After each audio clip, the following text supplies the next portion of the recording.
Bismillahirrahmanirrahim. Assalamu alaikum dear students. I hope you all are in good health. Today is the third lesson of geography and we are learning about settlements and land use. And today we will learn about settlements in Pakistan. At the end of today's lesson, you all will be able to illustrate the settlements in Pakistan, identify the advantages and disadvantages of rural settlements, and compare the major types or patterns of settlements. The first type is Quetta. Quetta is a major city. So if you recall the settlement hierarchy, उसमें हमने discuss किया था कि जो city है ये settlement hierarchy का एक लेवल है, तो कोयटा जो है वो इसके एग्जांपल में आता है। यानी कोयटा जो है वो एक सिटी सेटलमेंट है हमारे पास, और यहाँ पे जो पॉपुलेशन है ये अबाउट 2.3 मिलियन है अकॉर्डिंग टू 2017 सेंसस। अब तो ये ऑब्वियसली जो है वो इंक्रीज़ हो चुकी है इससे भी ज़्यादा। और कोयटा जो है ये बलूचिस्तान का कैपिटल है, जो कि पाकिस्तान और अफ़गानिस्तान के बॉर्डर पे है, जो है वो प्रेजेंट है। और यहाँ पे जो सर्विसेज हैं इस सिटी में वो क्या क्या हैं, यहाँ पे सेवरल यूनिवर्सिटीज़ हैं, कॉलेजेस हैं, हॉस्पिटल्स हैं, स्पोर्ट्स सेंटर्स हैं, 4 स्टार होटल्स हैं, और रोड्स हैं, रेलवेज़ हैं, और इसी के साथ साथ एयरपोर्ट्स भी जो है वो कोयटा में प्रेजेंट हैं। इसी के साथ साथ हम देखेंगे spread across 2 main valleys and mountain slopes. यहाँ पे हमें जो है वो माउंटेन स्लोप्स भी नज़र आएंगी। और Pakistan only high altitude major city at 1680 metre, यानी पाकिस्तान की जो सबसे हाइटेड सिटी है वो कोयटा है, जिसकी हाइट अबाउट 1680 मीटर है। नेक्स्ट सेटलमेंट इज कोटरी। कोटरी जो है it is a large town and it has about 4,37,561 residents, यानी इतनी पॉपुलेशन जो है वो यहाँ पे प्रेजेंट है। और एजुकेशन की अगर हम बात करें तो यहाँ पे जो है वो मेहरान यूनिवर्सिटी है और कुछ हाई स्कूल्स हैं, और 3 हॉस्पिटल्स हैं यहाँ पे। और ट्रांसपोर्ट में यहाँ पे रेलवे स्टेशन है और मोटरवे असेस भी है, यानी मोटरवे तक असेस जो है वो इस टाउन की है। उसके बाद जो है यहाँ पे हिस्ट्रिक रिवर पोर्ट है सिंध में, ठीक है, क्योंकि ये जो कोटरी है ये बेसिकली सिंध प्रोविंस में प्रेजेंट है, with railway connections to Karachi and Hyderabad. Settlement is the Rasulpur, and Rasulpur is a village. And if we talk about the key facts, means the population in Rasulpur is about 5,548 people, and it is located in the west of Hafizabad in Punjab. मतलब रसूलपुर जो है ये पंजाब का एक village है, और यहाँ पे प्राइमरी और हाई स्कूल्स हैं, कुछ फूड शॉप्स हैं और कुछ रिपेयर सर्विसेज या वर्कशॉप्स हैं। और इसी तरह अगर हम बात करें यहाँ पे जो है वो 100% लिटरेसी रेट है अडल्ट्स का, यानी कि आप कह सकते हैं कि ज़्यादा पढ़े लिखे लोग जो है वो यहाँ पे रहते हैं। All completed matriculation due to emphasis on education since 1935, मतलब अबाउट मेट्रिकुलेशन तक जो है वो स्टडीज़ कंप्लीट है यहाँ पे।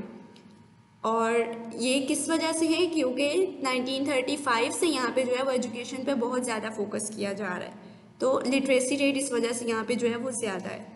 नेक्स्ट सेटलमेंट इज सिद्दीक रूंचो। ये एक हैमलेट है और ये सिंध प्रोविंस में है। यहाँ पे अबाउट 140 जो है पॉपुलेशन है, और सर्विसेज यहाँ पे नहीं है, यानी यहाँ पे ना तो कोई स्कूल है, ना ही कोई इलेक्ट्रिसिटी है, और ट्रांसपोर्ट फैसिलिटी भी यहाँ पर नहीं है। हमने पढ़ा था कि हैमलेट जो है ये कैंप्स की तरह से होते हैं, और यहाँ पे हार्डली ही कोई सर्विस जो है वो प्रेजेंट होती है, और यहाँ के लोग जो है वो फिशिंग करके यानी मछलियाँ पकड़ के या जो है वो एग्रीकल्चर से जो है वो अपनी अर्निंग वगैरह जो भी है वो करते हैं।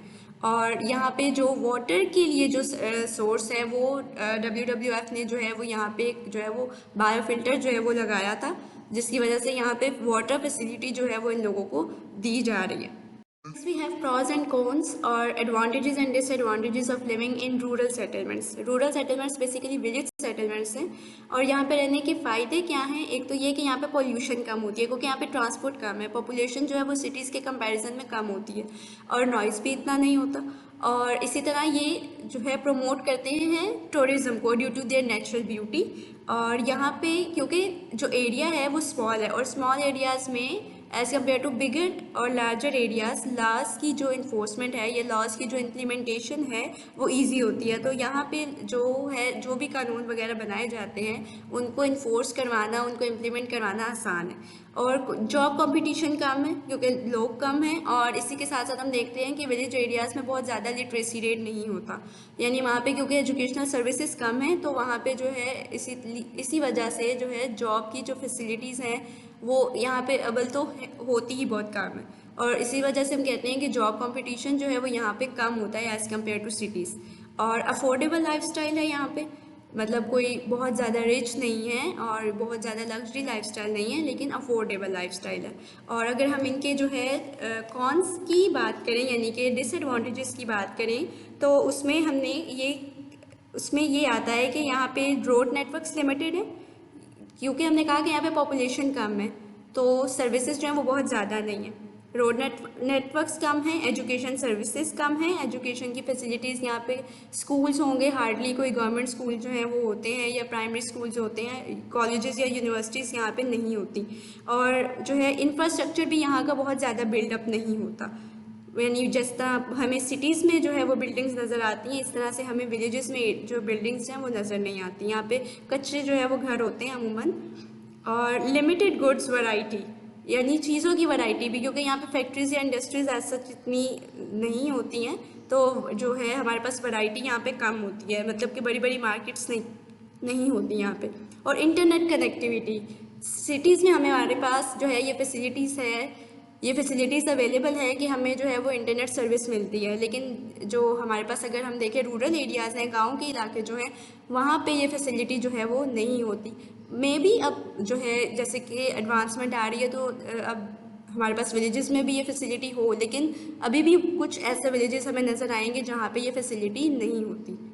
The next we have settlement patterns. हमारे पास जो सेटलमेंट्स हैं वो डिफरेंट पैटर्न्स के अंदर जो है हमने उनको क्लासीफाई किया है।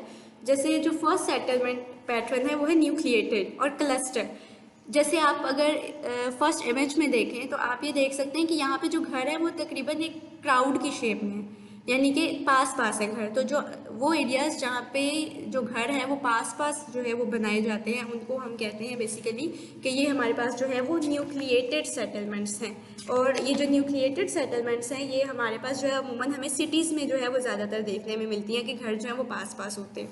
और नेक्स्ट जो हमारे पास सेटलमेंट है वो है लीनियर, यानी कि आपको अलॉन्ग द रोड या रिवर्स के अलॉन्ग जो है वो स्प्रेड हुए हुए नज़र आते हैं ये, ठीक है। और इनका पैटर्न जो है वो बेसिकली क्या होता है कि बिल्कुल अलॉन्ग एक लाइन के अलॉन्ग जो है ये सारे हाउसेस जो हैं वो अरेंज होते हैं। और ये जो लीनियर और रिबन अरेंजमेंट है या सेटलमेंट है, इसको हम कहते हैं कि ये हमारे पास मरी में और इसी तरह जो है चमन यानी कि बलूचिस्तान में है ये।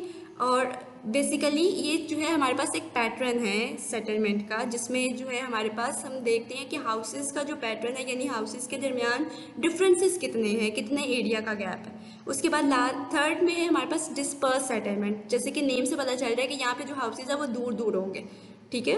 एक इधर है तो एक बहुत ज़्यादा जो है वो फासले पे होगा, तो मतलब स्कैटर्ड हाउसेज होते हैं, एक दूसरे से बहुत ज़्यादा दूर होते हैं।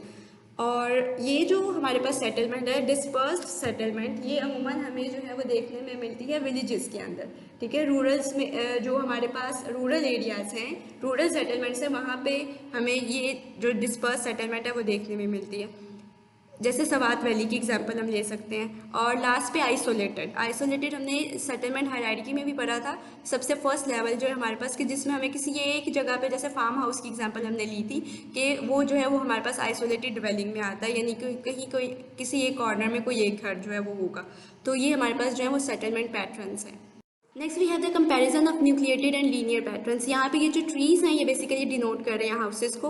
और न्यूक्लिएटेड में आप देखेंगे कि बिल्डिंग्स जो है वो क्लस्टर्ड है, मार्केट प्लेसेस के साथ साथ ही हैं, वर्शिप प्लेसेस भी वहीं पे हैं, रिवर क्रॉसिंग भी वहीं पे है, यानी हर चीज़ जो है वो एक साथ कनेक्टेड है। तो जैसे हमारे पास सिटीज़ में है, लाहौर देख लें, पेशावर, मुल्तान, ये जो सिटी एरियाज़ हैं ये बेसिकली न्यूक्लिएटेड सेटलमेंट्स की एग्जांपल है। और लीनियर पैटर्न जो है ये हमारे पास हमें देखने में मिलता है मरी और चमन जो कि बलूचिस्तान में along the railway lines. Okay, so these are the basically comparison of nucleated and linear, कि न्यूक्लिएटेड क्लस्टर्ड है और लीनियर जो है वो अलॉन्ग द रिवर है, एक लाइन के along.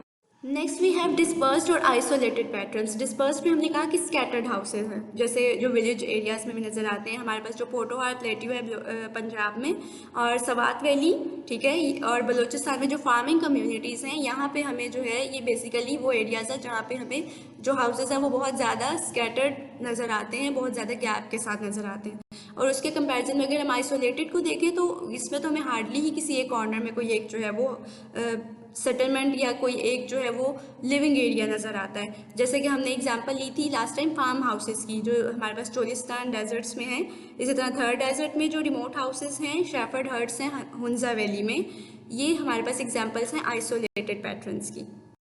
This is all about our today's lesson. We have covered different types of settlements in Pakistan, and we have discussed today different patterns of settlement like nucleated, dispersed, linear and isolated, and as well as we have discussed the advantages and disadvantages of rural settlements.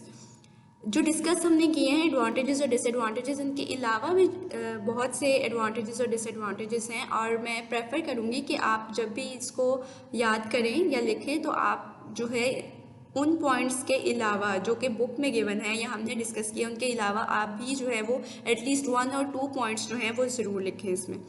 और आपने जो है वो reading करनी है इन pages की जो हमारे पास जो है वो गिवन है इन स्लाइड्स में 30 से 33 तक, 35 and 36 from your text book, and you have to highlight the main points like जो सर्विसेज आपने पढ़ी, जो पॉपुलेशन है या ये किन जगहों पे जो है वो प्रेजेंट है, किन प्रोविंसेस में प्रेजेंट है। इसी तरह जो ये 2 क्वेश्चंस जो है वो आपने राइट डाउन करने हैं अपनी नोटबुक्स के अंदर, और बाकी जो टास्क है आपके पास, जब आप उसको अगर आपने अंडरस्टैंड कर लिया इसको अच्छे से, तो आपके लिए इसको याद करना बहुत आसान हो जाएगा।